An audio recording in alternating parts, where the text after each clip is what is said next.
28واں پارہ سورۃ التغابن آیت نمبر 16۔ اعوذ باللہ من الشیطان الرجیم،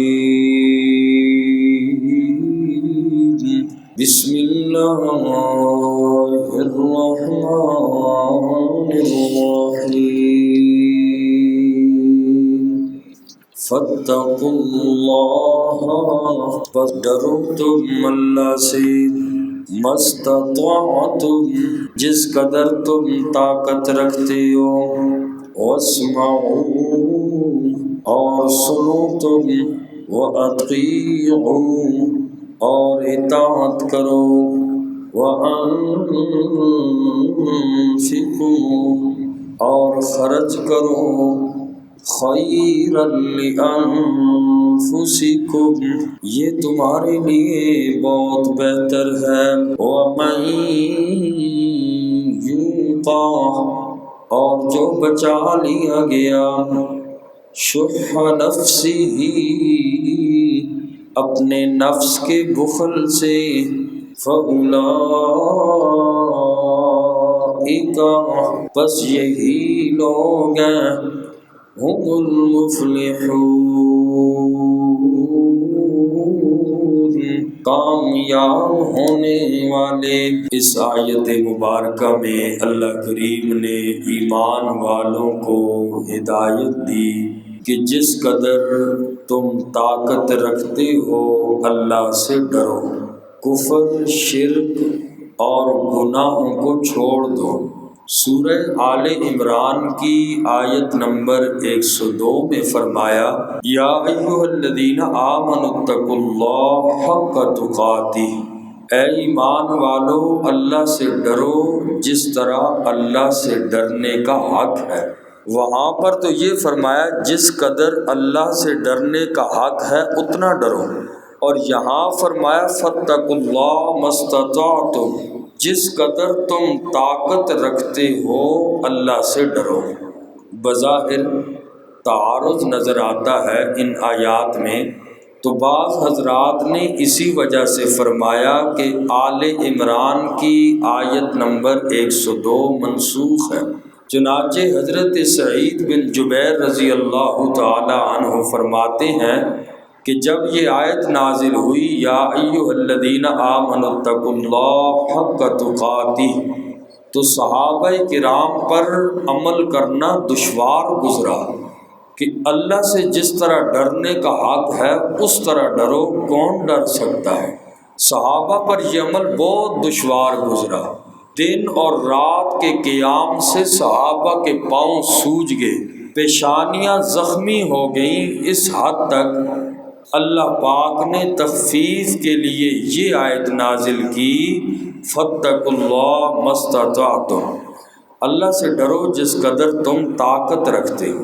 تو بعض مفسرین نے اس آیت کو منسوخ لکھا ہے، اور جبکہ دوسرے مفسرین نے فرمایا کہ منسوخ نہیں ہے، بلکہ سورہ آل عمران کی جو آیت ہے، یا ایھا الذین آمنوا اتقوا اللہ حق تقاتہ، اللہ سے ڈرو جس طرح اللہ سے ڈرنے کا حق ہے، اس آیت کا تعلق عقیدے سے ہے کہ ایمان کے معاملے میں اللہ سے ڈرو، کوئی کمزوری عقیدے میں نہیں آنی چاہیے، عقیدے کے معاملے میں اس طرح تقوی اختیار کرو، ڈرو جس طرح حق ہے۔ اور اس آیت کا تعلق جو سورہ تغابن کی آیت نمبر 16 ہے، اس کا تعلق اعمال سے ہے۔ جس قدر تمہارے اندر طاقت ہے اس اپنی طاقت کے مطابق عمل کرو۔ اگر کھڑے ہو کر نماز نہیں پڑھ سکتے تو بیٹھ کر پڑھو۔ یہ فرمایا کہ اس آیت کا تعلق اعمال سے ہے۔ آیت کے دوسرے حصے میں فرمایا وَأَنفِقُوا خَيْرًا لِأَنفُسِكُمْ، اور تم اللہ کے راستے میں مال خرچ کرو، یہ تمہارے لیے بہتر ہے، اور بخیلی نہ کرو۔ وَمَن یُوقَ شُحَّ نَفْسِهِ، جو انسان اپنے نفس کے بخل سے بچا لیا گیا کامیاب وہی ہے، جو بخیل نہیں ہے کامیاب ہے۔ جہاد یا اللہ کے راستے میں مال خرچ کرنے کا موقع آئے، انسان کو اللہ نے دیا ہو تو خرچ کرے۔ مثلا زکوٰۃ کا وقت ہو، زکوٰۃ ادا کرے، غریب کی مدد کرے۔ اللہ یہ نہیں چاہتے کہ تم اپنا سارا مال خرچ کر دو اور خود کنگال بن جاؤ، بلکہ وہ اللہ چاہتے ہیں کہ اپنی جائز ضروریات کے بعد جو بچ جائے تو وہ اللہ کے راستے میں خرچ کرو، سارا مال صدقہ نہ کرو۔ حضرت جابر رضی اللہ تعالی عنہ کی روایت ہے، ایک آدمی اللہ کے نبی صلی اللہ علیہ وسلم کی خدمت میں انڈے کے برابر سونا لے کر آئے، اور جو انہیں کان سے ملا تھا رسول اللہ صلی اللہ علیہ وسلم کے پاس آ کر عرض کرنے لگے، یا رسول اللہ آپ یہ صدقے کے لیے قبول فرما لیجئے، اللہ کی قسم میرے پاس بس یہی کچھ مال ہے، اس کے علاوہ کچھ بھی نہیں ہے۔ اللہ کے نبی صلی اللہ علیہ وسلم نے اعراض فرمایا، پھر وہ دائیں طرف سے آئے، اللہ کے نبی نے پھر منہ مبارک پھیر لیا، پھر بائیں طرف سے آئے، بہرحال چوتھی بار یوں کرتے کرتے چوتھی بار اللہ کے نبی کے پاس پھر وہی انڈا لے کر آئے، یا رسول اللہ اسے قبول کیجئے۔ اللہ کے نبی صلی اللہ علیہ وسلم نے وہ لیا، وہ سونے کا جو انڈا تھا، اور زور سے اللہ کے نبی صلی اللہ علیہ وسلم نے پھینکا، اور صحابی فرماتے ہیں کہ اگر وہ ان کے سر پہ لگ جاتا تو سر پھٹ جاتا، اس زور سے مارا۔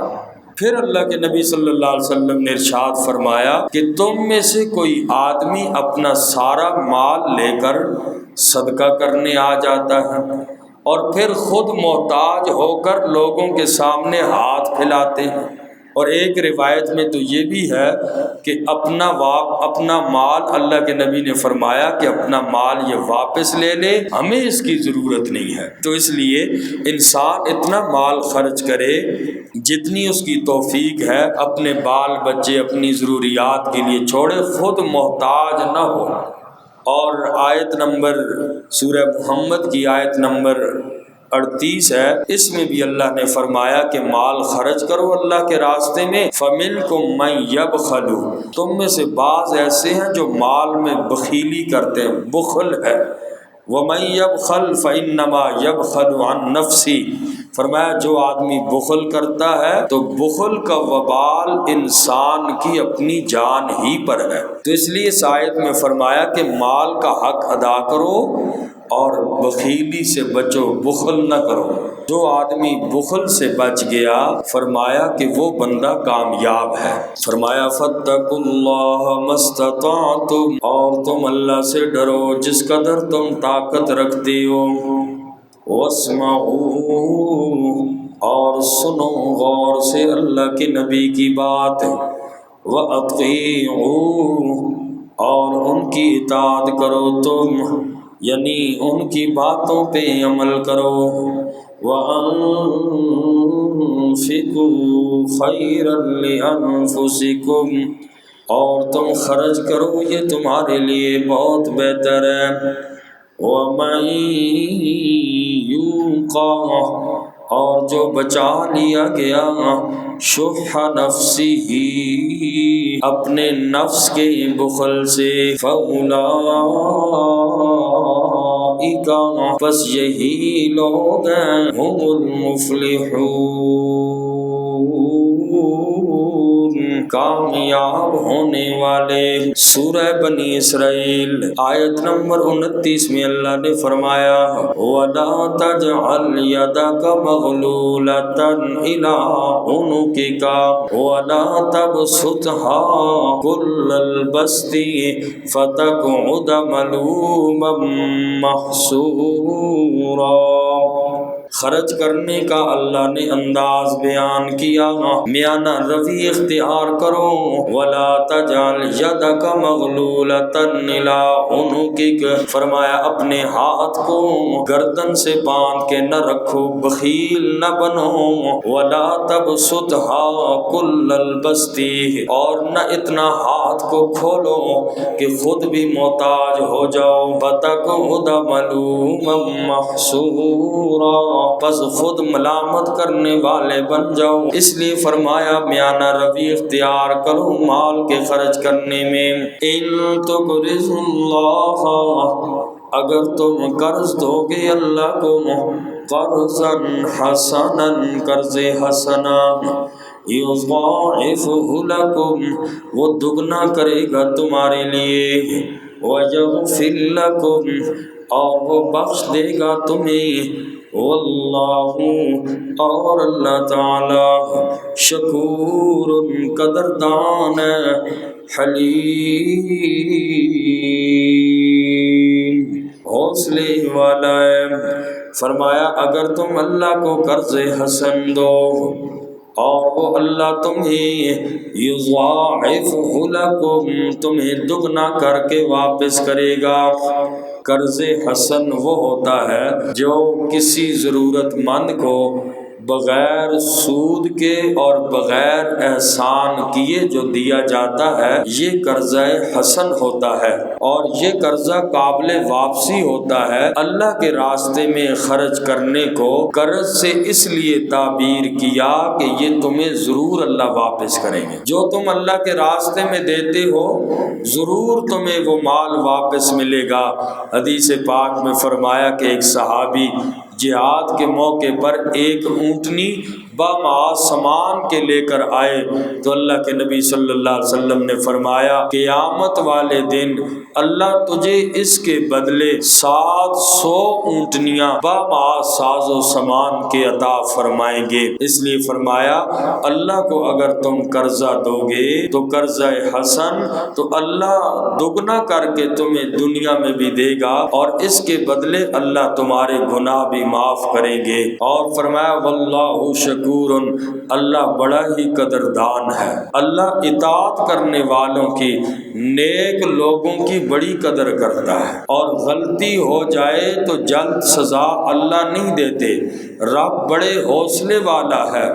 کائنات کی کوئی بھی چیز ہے، آگے فرمایا عالم الغیب، اللہ غیب کو جاننے والا ہے، چھپی ہوئی چیزوں کو رب جانتا ہے، ظاہر کو رب جانتا ہے۔ کائنات کی کوئی بھی چیز ایک ذرے کے برابر بھی اللہ سے چھپ نہیں سکتی، اور اللہ سے کوئی چیز بھی چھپی ہوئی نہیں ہے۔ سورہ یونس آیت نمبر 61 میں فرمایا وما یعزب عن ربک من مثقال ذرۃ فی الارض ولا فی السماء، اللہ سے آسمان و زمین کی ذرے کے برابر بھی کوئی چیز چھپی ہوئی نہیں ہے۔ فرمایا عالم الغیب والشہادہ، جاننے والا ہے چھپی ہوئی چیزوں کو، والشہادتی، اور ظاہر کو، العزیز، غالب، الحکیم، بڑی ہی حکمتوں والا ہے۔ اللہ کا کوئی کام حکمت سے خالی نہیں ہے، اگر جلدی نہ پکڑے تو اس میں حکمت ہوتی ہے، اللہ کی طرف سے مہلت ہوتی ہے، اس لیے اللہ کا کوئی کام بھی حکمت سے خالی نہیں ہوتا۔ اللہ ہم سب کو عمل کی